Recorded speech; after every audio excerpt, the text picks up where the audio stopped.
A list of assumptions rides along with almost every European who boards a flight to America. Too expensive? Too cold to strangers? Not as good as home? News headlines built that list. So did strangers online and people who'd never set foot in the country themselves. Ask any of them beforehand and you'd hear nearly the same answer every time. No, I'd never move there. I'd never even want to. Would you ever move to America?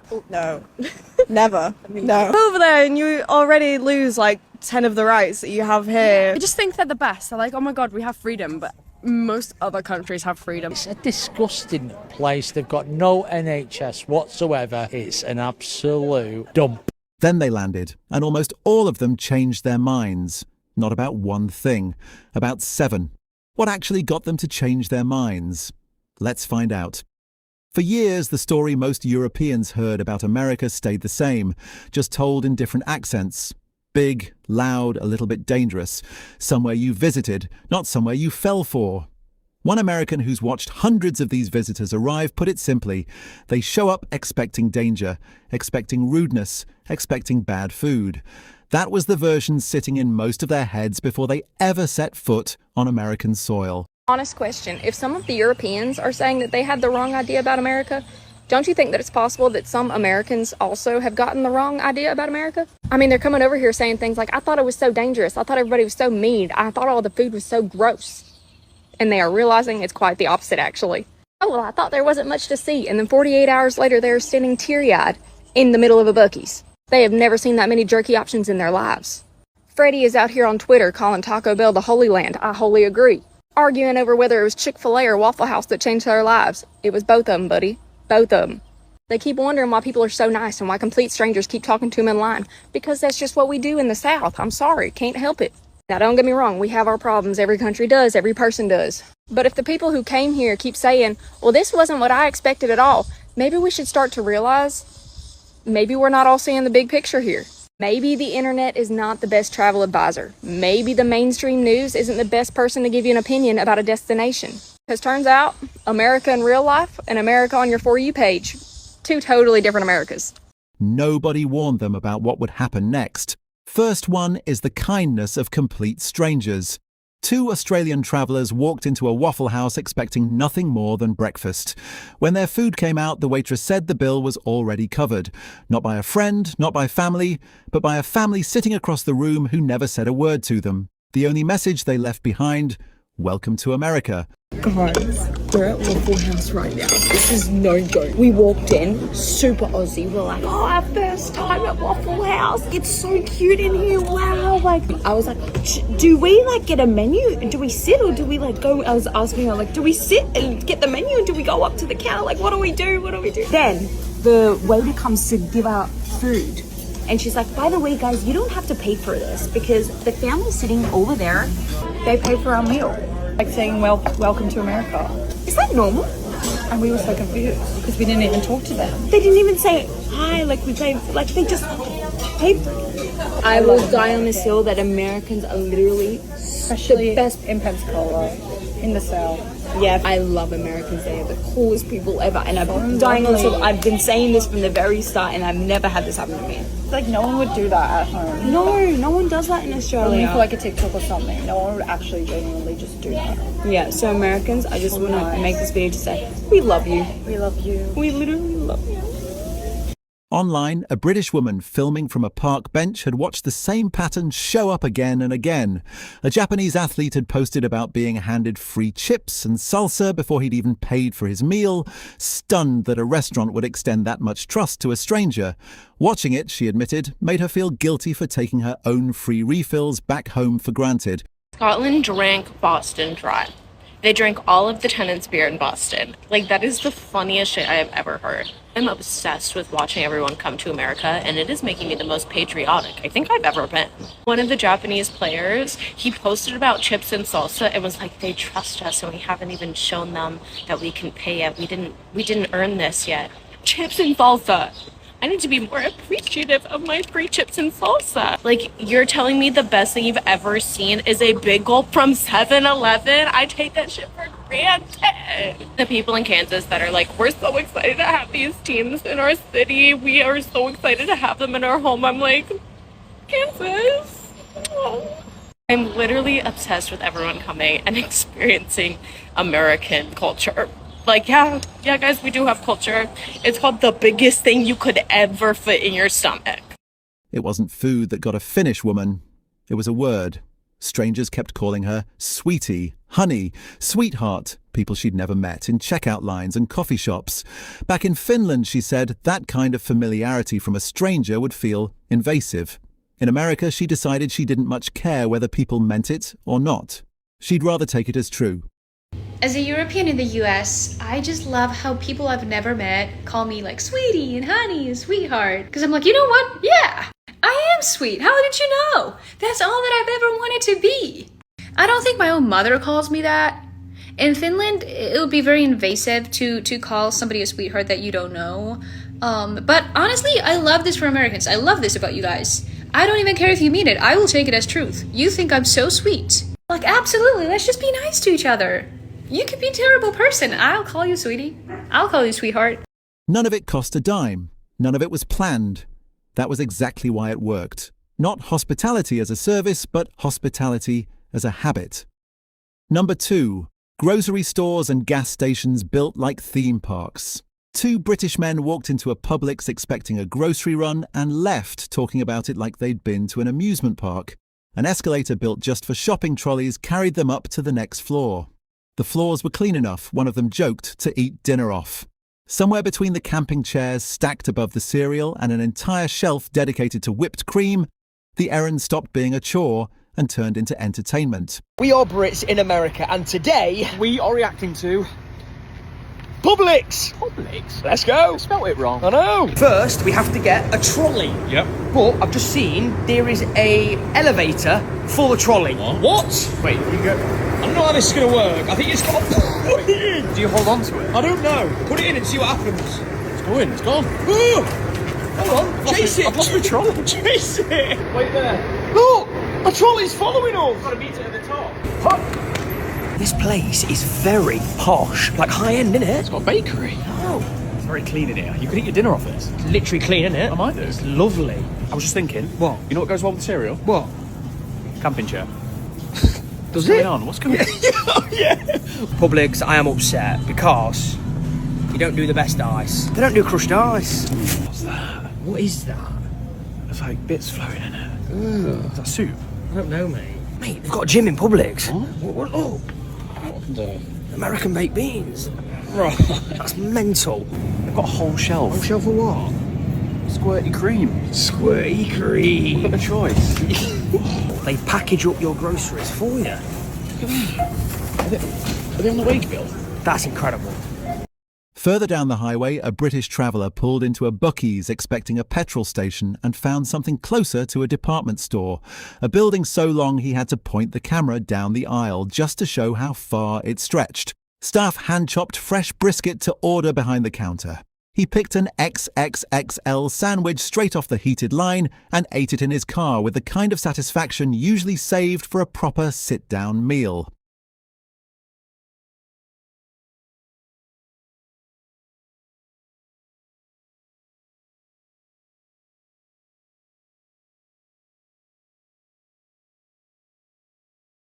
This is a gas station.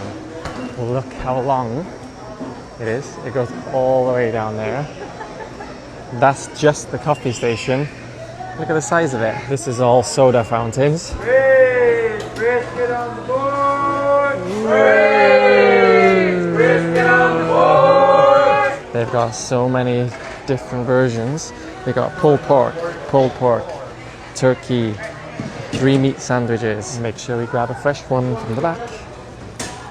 Oh, look at that. She's putting on some fresh brisket. I actually changed my mind. I think I'm going to go for this one. The big Bruckin sandwich. XXXL. Yes, come on. Whoa, look at that. That is filled to the brim. Bread feels so soft. It smells amazing. Oh, that's really good. Number 3 is the technology that looked like science fiction. Outside a bar in Los Angeles, a British traveller and his friends spotted a car with nobody behind the wheel. It wasn't a stunt. It was a Waymo waiting quietly at the curb before pulling into traffic on its own.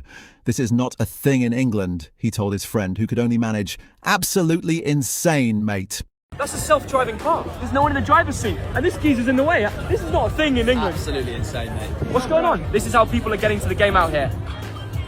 Futuristic. Wow. Oh, it's moving! It's moving! Hey! The Waymo's going! Hey! It's going down with the tunnel. If these first three surprised you, the next few are even bigger. Stick around, and if you want more of these real reactions, hit subscribe before we keep going. On number 4, the scale, excess, and the art of too much. Inside the Venetian in Las Vegas, one European visitor stood at an indoor canal watching a gondolier sing in Italian under a painted sky. Who needs to go to Italy, he joked before climbing into the gondola himself. His hotel room looked out over the illuminated sphere, and the resort pool deck stretched across 5 acres. By the time he reached a gym with its own indoor rock-climbing wall, he wasn't joking anymore. He was just standing there trying to process it. You guys have the Venice canals inside the hotel? Yeah, Who needs to go to Italy? I know, right? And the water's actually clear here? I know. Even better. These rooms are huge. Yeah, double the size of the Venetian. Really? You have a view of the sphere from your bedroom? Yeah, man. We didn't even need to leave our hotel. I know. How many pools are there? About 5 acres. 5 acres? Yeah, I'm guessing that's a good thing. Yeah. This gym is bigger than the one I have a membership at home. And you have rock climbing? Yeah.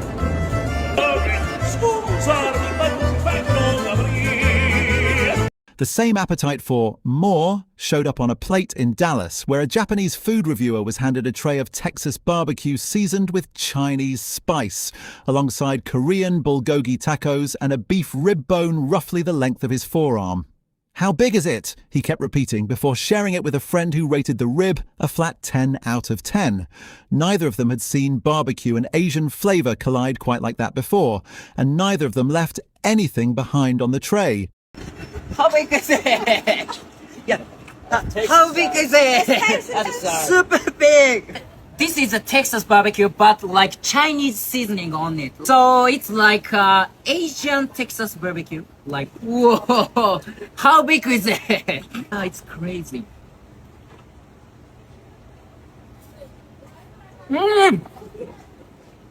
Yeah, amazing. Tastes a little bit different. This one is also really nice. Put some barbecue sauce.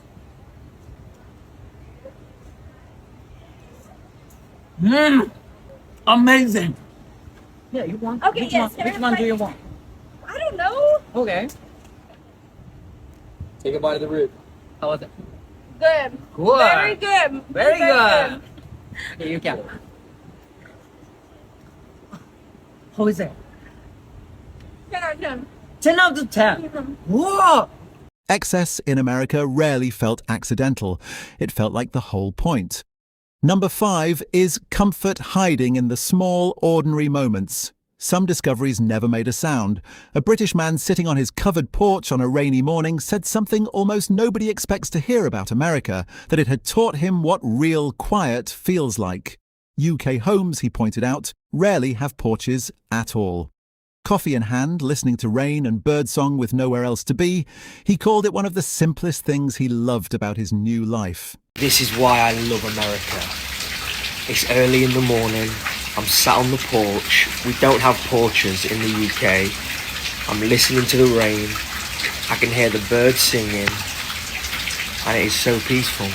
I'm just sat here, letting the world go by. And it's the most peaceful thing. I've got a cup of coffee and I have no worries in the world. And there's just something about being in America on a porch, either at night time or in the morning, and just letting the world go by. There's something so therapeutic about it. As a Brit in America, I'm asked all the time, what is your favourite thing about America? What is your favourite thing about America? And this is one of them. This is one of them right here. People expect me to say other things, but no, this right here. It's so simple, but so beautiful. And it's one of my favourite things about America. I absolutely love it. Honestly, I could sit here for hours. A rental upgrade gave another British driver his moment of comfort. After stepping up to a full-size Jeep Wagoneer, he couldn't stop talking about it. The width of the roads, the size of the cabin, the seat cooling that had him laughing about cold air blowing up my bottom. It sounds like a small thing. For someone used to narrow European streets and small cars, though, it felt like freedom with a steering wheel attached. I bloody love driving in America. It's such a pleasure. It's such an absolute pleasure. We've had to change our car purely because we needed to, the old car had a service, but we've got this Jeep Wagoneer. It is massive. It is huge. The air conditioning is amazing. The screen is amazing. I'm even getting cold air blowing up my bottom. I love being in America. I love American cars. I love American roads, and we are having the best time of our lives. Neither of these moments made headlines. Both of them stayed with the people who lived them. On number 6, a different kind of peace. A British woman had heard every warning about American danger before she ever left home. What she hadn't mentioned, until people kept asking why her family moved, was what she was actually leaving behind. In America, she described walking through a park in Santa Monica at dawn, alone with her 2 young children, past roughly 30 people who were shouting and clearly intoxicated. Nothing happened. We feel safer living in America than we do in the UK. I don't know why, but I've had so many people in my comments and DMs recently saying, why would you move to America when it's so dangerous and unsafe, especially compared to the UK where we're from? I'm just jumping on here to do a quick video rather than responding to everybody individually. I feel like your perception of danger and safety comes from your lived experience, what you've grown up around, where you live now, your personal circumstances, what you've been through. So for us in the UK, it was becoming what we feel was unsafe. The area that our children were being raised in was becoming more and more dangerous. There was an increase in number of violent crimes. There were lots of stabbings at the colleges and high schools. The town centre was no longer a place that we would visit because there was an increase in number of gangs that were attacking women in particular. My brother was attacked in broad daylight at a cash point. My dad grew up in an area very close to where we lived, and that was a really bad neighbourhood. So he was sewing razor blades into his collar and coat pocket just so that he could get away when he was attacked because they'd have their fingers bleeding. So we were feeling like our area was becoming very, very unsafe and dangerous. Whereas every time we've been to America, we have never felt in danger or threatened. We've been to loads of places in America, done loads of things that we probably shouldn't have done that would be considered dangerous, but nothing bad happened. So there was one instance. We went to Santa Monica when the children were very young. They got up very early in the morning because they were jet lagged, and I thought, oh, I'll take them to the beach and they can watch the sunrise. Instantly regretted it as soon as I started the walk because it was still dark and I had to go through a park. This park had probably 30 homeless people in, and a lot of them were drunk and shouting and rolling around, and I couldn't turn back because I'd already started walking through the park, and I was vulnerable. I was on my own. I had 2 very young children. I had everything on display, my glasses, my phone, my purse, everything. And something bad could have happened, but it didn't. Nothing at all. I didn't feel threatened. Maybe I was lucky. I don't know. But it's instances like that that add up to how you feel overall. So in the UK, I would put a baseball bat near the side of my bed, especially when my husband worked away, because I was scared that somebody was going to break into our house. I don't feel like that in America. Somewhere past the porches, the gas stations and the driverless cars, the story stopped being about places. It started being about how people felt standing inside them. At number 7, the pride that doesn't need permission.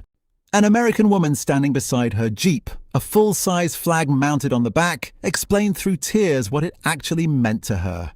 Not hate, not politics. Her brother's military service, sacrifice, gratitude, hope, a private meaning attached to a very public symbol. One, she said, gets misread far more often than it gets understood. So I fly an American flag on my Jeep. I fly this flag because of pride. I want it to be very clear what it means to me. It's not a symbol of racism. It's not prejudice or hate. It is a symbol of what sacrifices have been made by the men and women who serve our country. including my own brother, who fought for our freedoms every day. I know a lot of people, when they see this American flag, especially everything that's going on in the world, they see hate. What I see is courage, service, opportunity, resilience, and belief that people from all backgrounds can come together as Americans under one nation. You don't have to agree with me, and I know a lot of you won't. But just remember, next time you see someone with that flag, patriotism means something different to everyone. It's not about claiming perfection. It's about appreciating the freedoms that we've had and strive to make our country better. I repeat, make our country better. So before you assume when you see someone's flag, just know that for some it may mean family, sacrifice, gratitude, and hope. For me, it honors my brother's service and the countless people who fought for our country. That's what the flag means to me. Love you. That same openness looked simpler from the outside to a British couple visiting during the 4th of July. Very passionate, very proud, the man said, admiring how unashamed everyone around him seemed about loving their country. When an interviewer joked that watching American independence celebrations felt like going to your ex's wedding, his partner couldn't stop laughing. Hey, you guys are down here for the 4th. You said you're from England. What is it like to see American freedom firsthand? I love it. I love it. Very passionate. You got it. You got it. Very passionate. Yeah. Very proud. I love how everyone's so proud of their country. Yeah. Everyone's there to support. Is this like going to your ex's wedding to see how it turned out? I guess. Carly Lofton put it more bluntly, mid-bowl of pasta, one hand shaped like a hawk's claw.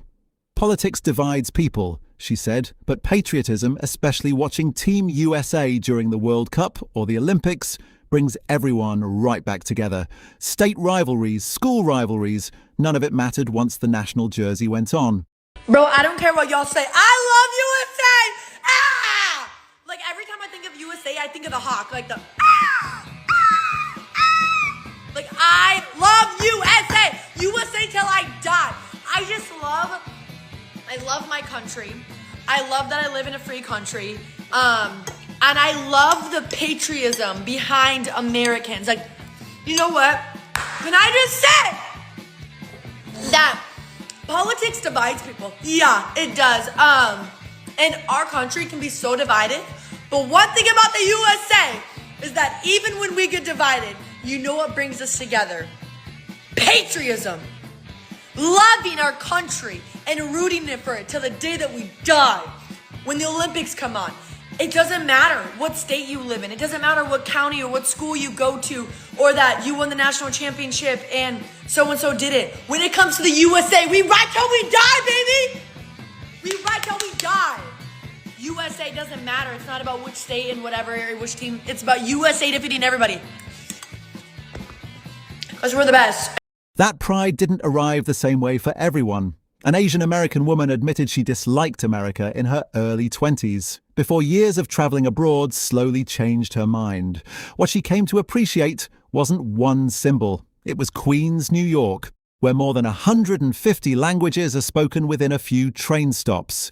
Chicano lowrider culture in Southern California. Loving it, she said, never meant pretending it was perfect. I love America, which is a very unpopular opinion right now, but here's why. First, our people. We talk loud, we laugh loud, we talk to strangers. We film all over the world, and we love filming here in America because people are so open and extroverted. I've had hour-long conversations with my barista or just with a stranger in a gas station line, and I love that about us. Second, our cities are diverse, which means great food and incredibly interesting stories and corners to explore. Like in Queens, New York, there's over 150 languages spoken, and it feels like you're traveling the world without leaving the country. There are really interesting subcultures, like the Chicanos and their lowriders in Southern California, for example. In New Orleans, events like Second Line Sundays are a celebration of African-American resilience and history. Third, I don't think people realize just how socially progressive America is and how you can truly express yourself however you wish. Travel anywhere else and there's a lot lower tolerance for crazy fashion or non-conformist lifestyles or LGBT culture. Here you can really be anything and everything, and for the most part, it is totally fine. Fourth, this is the most opportunity-dense economy in the world, and we have a culture that celebrates achievement and success. There is a reason why so many people want to move here, And if you're an American who hates it here and wants to escape, a lot of the times you're able to do so because of the power of the US dollar. And finally, our country is beautiful. We have very cool cities and everything from deserts to beaches to mountains. The American road trip is famous for a reason. So, you know, when I was in my early and mid 20s, I thought America was the worst and I wanted to move literally anywhere else. But the older I got and the more I traveled and saw other countries and lifestyles, I also grew to appreciate what we have here at home. Now, we have really big problems that need to be fixed, that is for sure, but I think we have a lot to be proud of and to fight for. A French woman living in the US made a similar point with far less patience. People criticizing America, she argued, usually fall into one of two groups: those repeating headlines about a country they've never visited, or Americans who've never left to compare it to anywhere else. A government, she pointed out, isn't the same thing as a country. A country is its people, its landscape, its culture. I'm just so sick of hearing people constantly criticize the US. Or they've never been here and just repeat what they see on the news. Or they've never left the US and act like spoiled babies. Like, just go see the world. Seriously. And then come back and tell me if the US is really the worst place on earth. And even if you have problem with the government, since when does a government define an entire country? A country is its people, its nature, its culture. It's a mix of different things. So no, I don't get this type of thinking. From the other side, a British-born man who eventually became a US citizen argued the same point.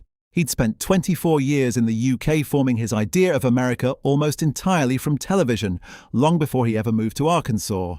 6 years and one citizenship ceremony later, he said he'd never experienced the kind of community and warmth he found in the American South. Not once, not anywhere else. If you haven't actually been, he said flatly, you don't really get a vote. America. The whole world is opened up to what is happening in America. The World Cup really did something special. It really did. Just everyone overseas, again, we're just witnessing a portrayal of what America is just through like cartoons or media or anything. People don't get the real experience unless they actually come to America. And as someone who moved to America 6 years ago and is now a US citizen, it's so cool seeing all these other people come, especially from the World Cup that just happened. And now more people, more tourists are coming through, seeing America for the first time and realizing that's why people call it the best country in the world. It is absolutely incredible. Again, as someone who's lived 24 years in the UK, just growing up with The Simpsons, Family Guy and all that kind of stuff, that's really all we have to go off of in terms of like what we see America as. But now that I've been here for 6 years, especially in the South, I have never experienced such love and community here in the South. I truly feel like myself living here. I've been able to open up, have conversations, deep, meaningful connections with the Americans here in the South. There's so much to do here. There's so many different communities to hang around with different types of people. It's so multicultural and it's just so supportive. I'm so proud to call myself an American citizen and I absolutely love living here in Arkansas. If you've not been to America and you're judging it, you've got no right. Come to America, see for yourself. One British football fan closed out his own version of this story sitting at an airport gate, still in his England shirt, waiting to fly home. In a week that turned into far more than a week, he'd fired a machine gun, held an alligator, driven a muscle car, shaken hands with a former president, and appeared on national television. None of that, he said, was the part that stayed with him. What stayed with him was 12 states, and not one bad interaction. Strangers offering him a place to sleep, strangers offering to feed him. He'd grown up hearing that America was divided, angry, hard to love. He said plainly that none of it matched what he'd actually lived. American people are what makes America great. My journey in America has come to an end. I was only meant to be here for 1 week to follow England through the World Cup, and I ended up meeting the president, being on Fox, shooting machine guns, holding alligators, going on road trips in big trucks, going on road trips in muscle cars, everything in between. It has been the most incredible journey anyone could ever imagine, and it is all thanks to the American people, and not just to those of you who have followed my journey, who have liked my videos, who donated to the GoFundMe, but also everyone I have met along the way. In the 12 states that I've visited, I've not had a bad interaction with anyone. I've been offered to be housed, I've been offered to be fed, I've been offered incredible opportunities in my DMs, just from the kindness of people's hearts. And I can't thank every one of you enough. There's a lot of media publicity about division in America, and I have experienced for myself that it is not true. And I just want my parting words to the American people to be, I hope you continue to be as kind to each other as you have been to me, because this has been the greatest experience that anyone could ever imagine. And I've seen for myself how the American people get along. I don't believe the division that the media reports anymore. The American people have been the kindest and most supportive people that I have ever interacted with. And I just want to say to all of you from the bottom of my heart, thank you, and God bless America. Nobody in this story set out to fall in love with a gas station or a car or a stranger's spare change. That was never the plan. It just kept happening. In a Waffle House booth, on a rainy porch, in a park at dawn that should have felt dangerous and didn't. Maybe the version of America most people hear about isn't wrong exactly. It's just incomplete. The news covers what goes wrong. Nobody films the ordinary Tuesday where a stranger pays for your breakfast and asks for nothing back. 7 things. Different people, different accents, different reasons for showing up. Almost all of them left saying some version of the same sentence. I didn't expect to feel this way about a place I was so sure I already understood. The real story might be simpler than any of that. Not that America is perfect, just that it's very hard to hate a place once you've actually stood in it. If one of these 7 surprised you as much as it surprised them, let us know which one in the comments. And if you want the next story like this one, subscribe. There's a lot more of these still to come.